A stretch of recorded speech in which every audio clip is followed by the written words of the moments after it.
ஜீவன் electrical குரு சேனலுக்கு உங்களை வரவேற்கின்றேன்.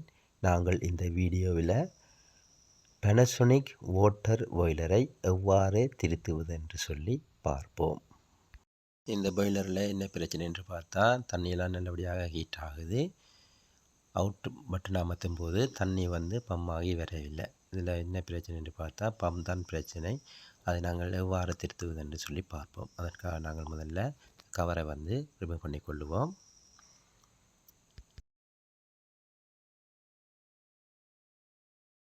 இப்போ நீங்கள் பார்க்குறதான் பம்ப். இந்த மோட்ரு வேலை செய்யலை என்று சொல்லி கழட்டி பார்ப்போம்.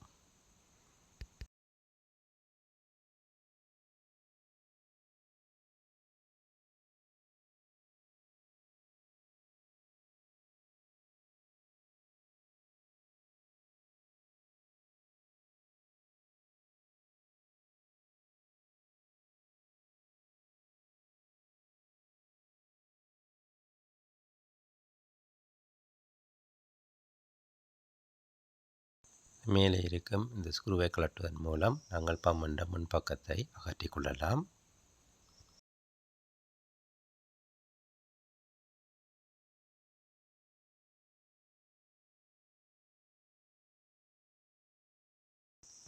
மோட்டருக்கும் பம்முக்கும் எந்த விதமான தொடர்பும் இல்லை. இது நீங்கள் பார்க்குற மோட்டர். இந்த பம்முக்குள்ளே காந்தம் இருக்குது. இந்த மோட்டார் சுற்றும் போது இந்த காந்தத்தின் தன்மையால் உள்ளே இருக்கும் இம்ப்ளர் சுற்றுது. இதனால் தண்ணியை பம்ப் செய்யுது. என்ன பிரச்சனைன்னு பார்த்தா, முன்பக்க பம்மில் கால்சியம் ஃபார்ம் ஆகிருக்குது. அதனால் சுத்தம் செய்து விட்டேன். இப்போ போட்டு பார்த்தால் மோட்டர் வேலை செய்கிறது.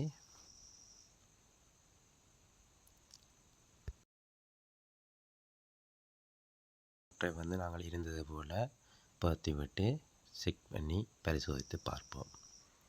பார்த்திங்கன்னா நீங்களே காணக்கூடியதாக இருக்கும். தண்ணி பம்ப் ஆகுது.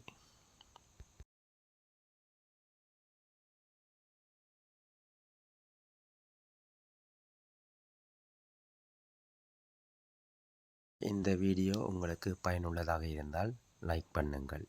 நாங்கள் மீண்டும் இன்னொரு வீடியோ பதிவில் சந்திப்போம்.